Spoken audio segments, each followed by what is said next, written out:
Hi, this is Jeff Altman, the Big Game Hunter, and you're listening to Job Search Radio, a show that's designed to help you find work more quickly. Recruiters. Ooh, that's a subject that gets people's goats, doesn't it? I know that because whenever I do a video or an article about recruiters, the venom that surfaces afterwards is incredible. It's almost as much as when people engage in politics on Facebook. But there are good recruiters out there. There are people who can actually help you. And I thought of doing a show today focused on how to find good recruiters. And my guest is someone I've known for what seems like 100 years. We started at the same agency, but at different times, so we never worked with one another. So hang in there, enjoy the ride, and enjoy the music.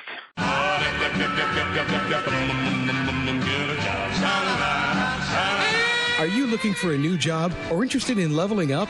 Job Search Radio is your go-to resource for insider tips on job hunting and growing your career. Here's your host, Jeff Altman. So my guest is a member of the National Association of Personnel Services Hall of Fame. He's a former president of the New Jersey Staffing Alliance. He was chairman of the board of the National Association of Personnel Services for 2 years. He's president of Berman, Larson Kane, a search firm in New Jersey. And in addition, he's completed over 1,000 hot yoga classes at 104.5 degrees and 50% humidity, as well as done 26 postures over 52,000 times. Bob Larson, welcome to Job Search Radio. Great to have you on. My pleasure to be here, and thank you for that wonderful introduction. And I want you to know, even after 52,000 times on the same poses, I'm still learning how to do them a little better. And as you pointed out in my bio, after 40 years in this industry, I'm still learning. So I guess I'm a slow learner is what it comes down to. And given the nature of the search business, what you've demonstrated time and time again is flexibility. Yuck, yuck, yuck, yuck, yuck. Oh, absolutely, absolutely. So, I'm someone who writes for LinkedIn, and if I know that I've learned this over the course of time, that if I want to do an article that gets lots of page views, I write articles about recruiters. So I learned this from my first article about recruiters, which was called Why People Hate Third-Party Recruiters. Folks, you can do a Google search for it. You'll see it's gotten over 16,000 views with no promotion on my part. And I just want to pull out a letter that someone wrote in response to the article. So this guy who's a controller writes, I despise working with most recruiters. I despise them when I'm forced to utilize them for a search, and I despise them when I've been working with them while I'm searching. I've been blatantly lied to, spoken down to, and ignored. Bob, what does this person have wrong? Well, look, I'm not sure if they have that much wrong. Okay, and let's look at what they might have right, but they might not know the reasons that they're right. Okay, a third-party recruiter like myself gets paid by the company. My fees come from the company. We do not charge the job seeker. So many times the job seeker will come to a third-party recruiter looking for something that the recruiter is not being compensated for. So the recruiter's interest, now I don't want to say to recruit, my job is to ignore the job seeker, because I have a lot of respect for job seekers and have been working with job seekers for over 40 years and have accolades from job seekers that are longer than both of my arms and rest into the thousands or so. Okay.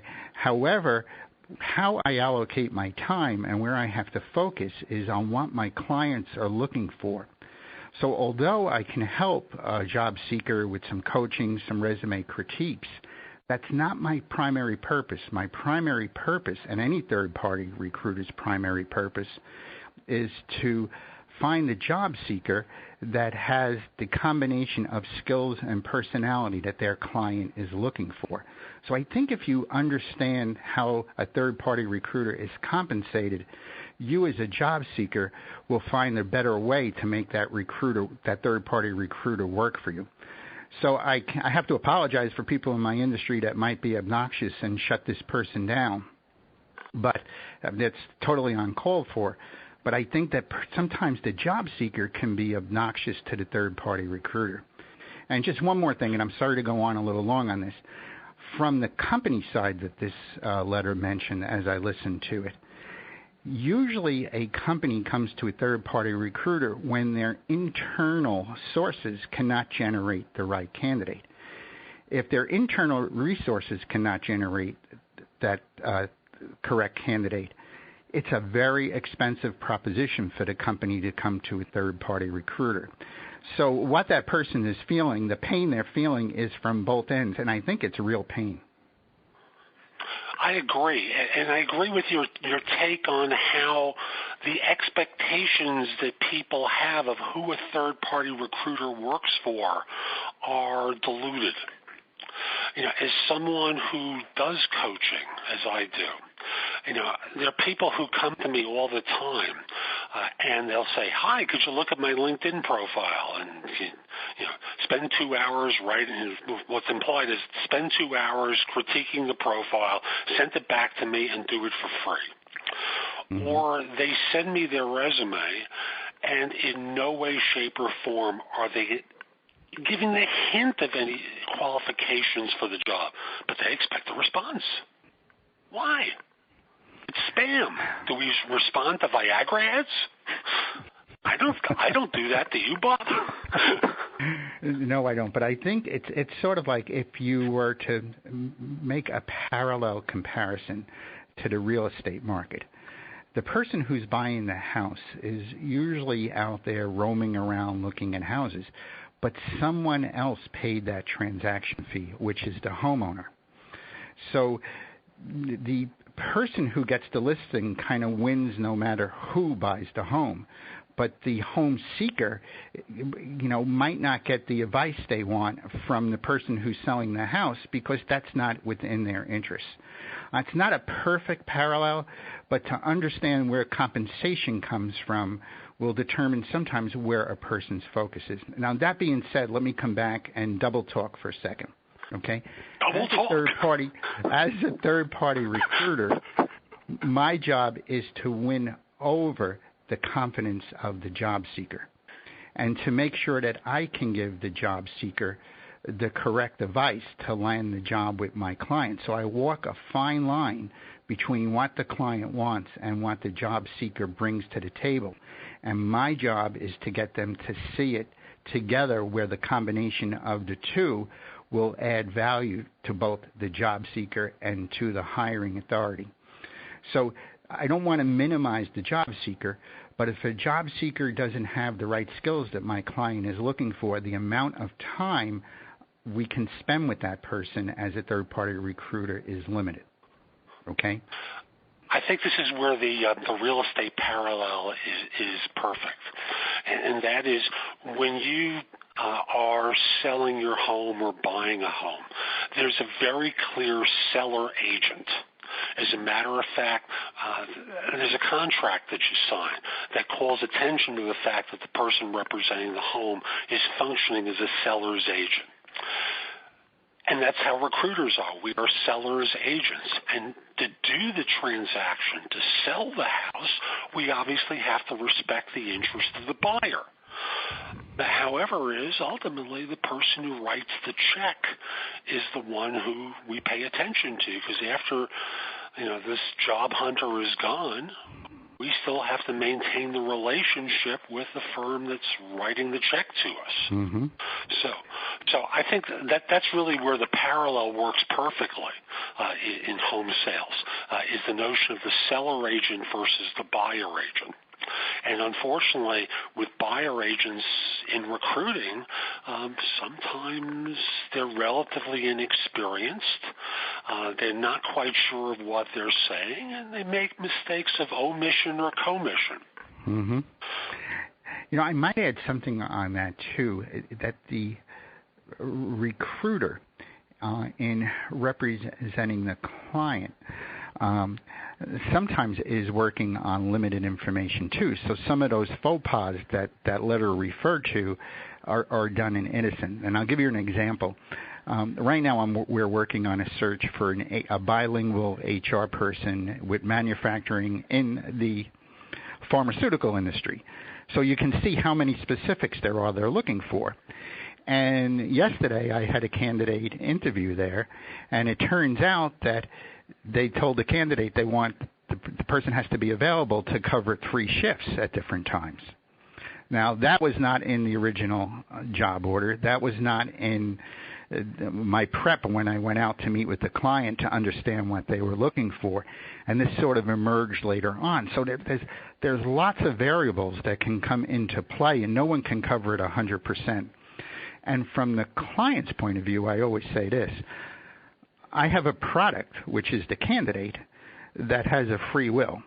So if you go to an appliance store and buy a toaster, the toaster will never say, I don't want to come to Jeff's home if you want to buy the toaster. Okay. However, I can bring a candidate to a client who is very qualified and very good and has a free will to turn the client down and say, no, I don't want to come work here. So there's so many variables to be juggled in here, and that free will aspect of the product makes it even more complicated. Perfect analogy. And folks, we're going to be back with more from Bob Larson in just a moment. But first, my job search insider tip for this show. And I don't know if this is going to relate to all of you, but for a lot of you, for a lot of job hunters, you kid yourself about how good you are at the search. You think you have a great resume. Well, it's a generic resume, and you're not tailoring it for the people that you're submitting it to. You think you phone interview better than you do, or in-person interview better than you do. Certainly, if you haven't looked for a job for a while, you've gotten rusty, even though you might have been successful previously. And folks, yes, I'm going to give you a commercial for this later on, but I'm just going to simply say it is so important for you not to miss out on opportunities because you're rusty, and that you really ought to get some help as part of your search.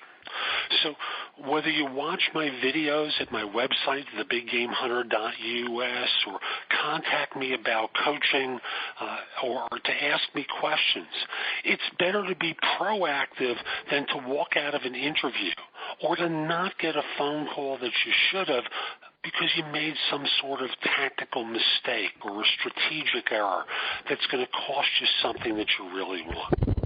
So that's my advice for this show. As I said, you can find out more about job search work that I do as a headhunter, as a coach, watch, listen to, or read some of the material I've created at my website, which is thebiggamehunter.us. Just go over there and go exploring. So let's come back to Bob and pick up where we left off, which was, clients sometimes forget or choose to forget to tell us stuff. And then we're left to look like we're being deceptive when it was a mistake, or they changed their mind and they haven't communicated to us. So how can people, let's assume there's a part of that comment I read earlier that is accurate, and we want to help people find good recruiters, not perfect ones, because I don't think there's such a thing, but competent recruiters at what they do. How can people start going through the process of locating folks that can help them? Well, look, I think that there is, yes, I would think that a job seeker can help their chances of a recruiter finding them, okay? And that becomes like really the key to it. Well, first, I think one of the first steps is to, identify as a job seeker what your core competencies are and what niche you're in and what niche you're seeking for a job. And once you have those two pieces of information and really get it down clear, I think you can, number one, start with your personal network. And anyone who is above you or is at the peer level, you can see what recruiters they've used in the past. And I'm going to tell you, if you go that route, and I know from where I sit here, every time someone who I've worked with in the past refers someone to me, I have an extra obligation to review that resume in detail and thank the person who has referred that person. So that would get your name in the niche and also give you instant credibility because of the referral coming in. Now that you're going to hit a limit on that relatively quickly from your personal network. Another quick technique is to go to LinkedIn, which just about every recruiter is in there some way. You can click on like staffing industry and staffing and recruiting as one of the pull downs and type in some keywords from your niche, and you'll see what recruiters are working your niche. And then selectively, you might want to send out your resume to those people. And I repeat, selectively, even if they don't have a job listing, you'll be in their database for a match in the future. And if you want to screen those people even closer who you're sending those resumes out because you don't have a referral on them, a personal referral or credibility, you can look for certifications that are industry-wide.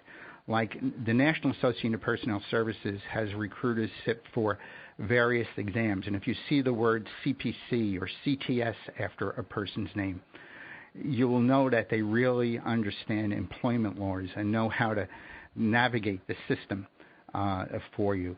You know, people with AIRS certifications and CSP certifications and SHRM certifications, those are always good. It's not going to guarantee you're going to get a legitimate person. It's not going to guarantee you get a competent person.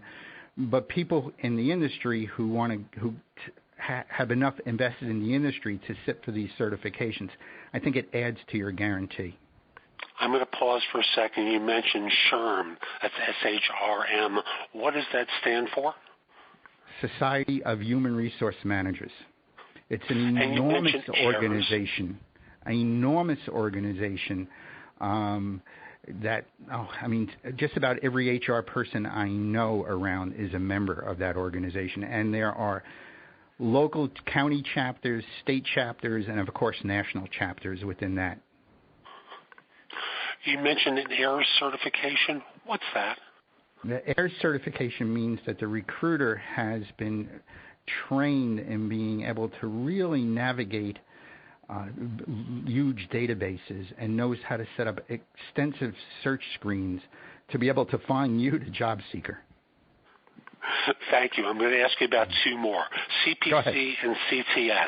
I have a CPC, but folks may not know what that is. A CPC is a certified personnel consultant, okay, and means that the recruiter has sat through extensive training in employment laws and in the right ethical ways to work the job seeker and with the company. And that exam is given a few times a year by the National Association of Personnel Services. And the CPS is the same, CTS, and CPS are the same type of certifications in employment laws, but for contract and temporary work. Thank you. And one of the things I interpret this as signifying is that these are recruiters who treat their profession seriously, have been in the field for some time, and it matters to them to do it, quote, right.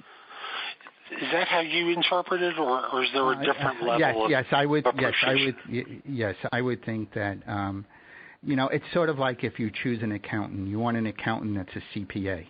Now, you can have a bookkeeper who can do things at one level, but a CPA does it at another level. And I think the recruiters who have sat for these certifications are, I can't say the equivalent of a CPA, but are closer to the CPA type of sophistication than a bookkeeper, as an analogy. Gotcha. So far we've talked about getting referrals from people that you know at the same level or above. And as you pointed out, after a while, and not all that long a while, I think that gets exhausted. You might, folks, also notice whether or not this may apply only to people at a certain level. this recruiting firm does work for your organization, or perhaps it done work at a previous organization that you've worked for, because minimally they've gotten screened to some degree by some folks, and they've been able to do effective service delivery for organizations. Then you mentioned LinkedIn, and searching for staffing and recruiting as keywords, and then looking for the certifications.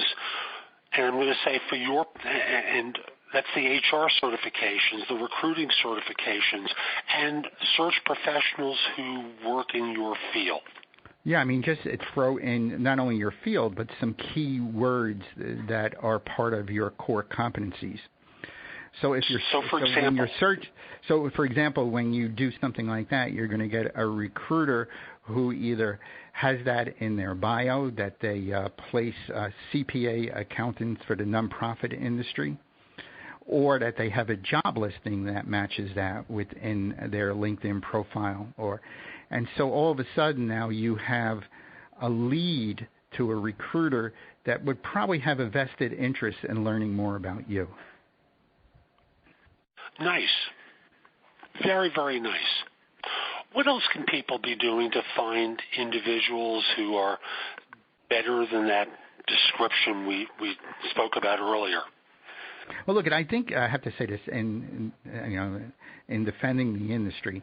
I think most recruiters are very sincere and really have the job seekers and the client's best interests at stake, because you don't get repeat business as a third-party recruiter unless you have a really good match on that. So I think that just like any industry, there are shady CPAs, and I think there are shady recruiters out there, but I really believe, Jeff, that they are in the minority.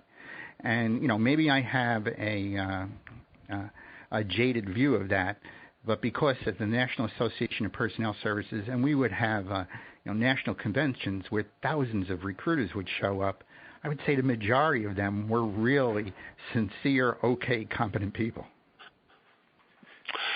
And I also want to call attention to the fact that given job seekers' anxiety about the job search process, I think many have the expectation that we can do magical things, that we can take, I'll give an example from earlier in the week, this CIO position and fill it with a person who's an intern who's sent the resume to me, or an individual, and this is a different job, and this is a person who applied for a head of HR for a client of mine, and they were a Purdue chicken plucker. And I'm sure they got very angry at me, even though the listing I had made it very clear I will only respond if someone appears to be qualified for the job that they're responding to. But they spam their resume to me, and I'm sure they get angry along the way. Well, look, the magically can work. Obviously, we can't take an intern and get them their first job as a CIO, okay? But as a recruiter, there is some magic that we work, okay? And here's where I think we really add value. If we go back to our real estate analogy, someone might list a house as, a colonial with 3 bedrooms, 2 baths, okay? That's sort of a person's resume. We, as a recruiter, can then say to the company, yes, but I want you to know it's in a charming neighborhood with a great school system. And if this buyer has 3 children, even though the taxes are high, they're coming into a neighborhood where they don't have to worry about private schools. And that the 3 bedrooms, the people who are moving out had 3 children, and the rooms are decorated at the same age of your children. So the magic we work is we can take the resume, and from our conversation and screening with the job seeker, convey to the employer the things that are not in the resume and why they should be seeing this person, even though they might be missing ... and ... which is in the hard skills. And you're not suggesting that the job hunter put that into the resume. You're just simply saying that sometimes the recruiter is able to convey that information without any customized resumes.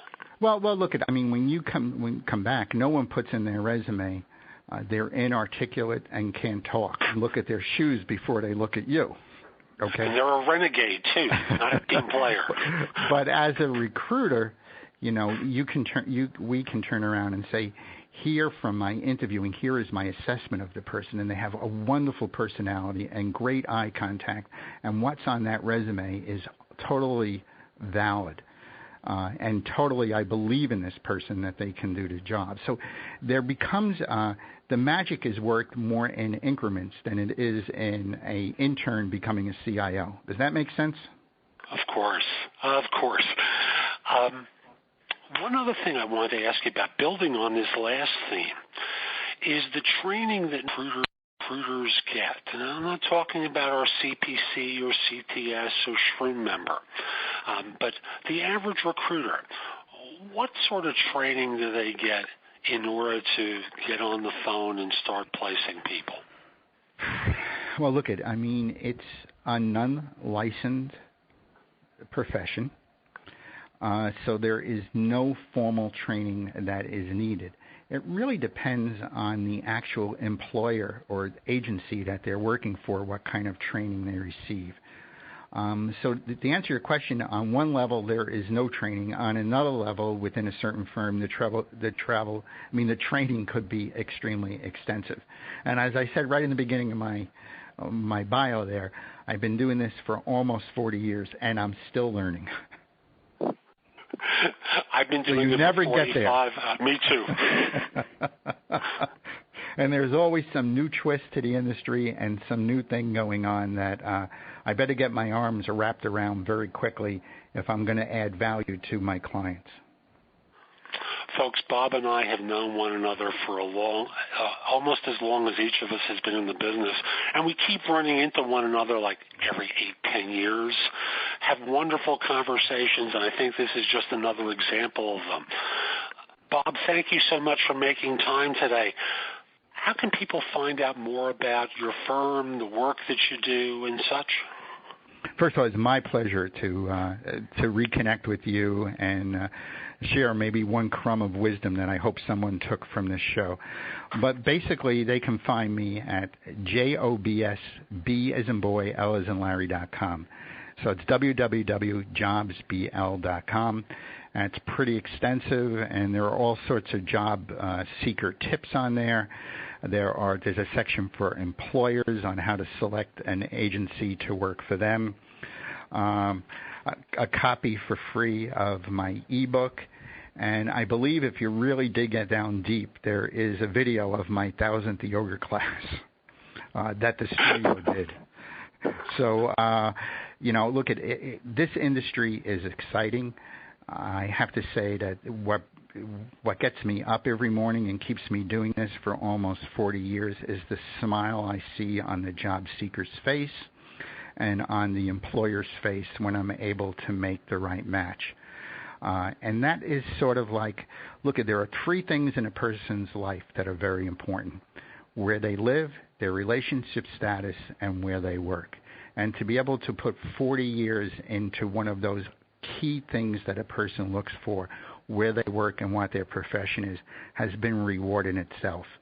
So you can find me at jobsbl.com, and if I can help you in some way, please reach out. Is your firm still doing the job seeker webinars? I have stopped doing the job seeker webinars because, it became absolutely overwhelming. Okay, we had thousands of people showing up for it, and what happened is I felt like I was alienating people because, as I pointed out, I earn my living by working for the employer. I get paid by the employer. And, there are people who can help you with your job search, and they're called job coaches or executive coaches. That's not who I am. I work for the employer, finding talent, helping them build their talent team.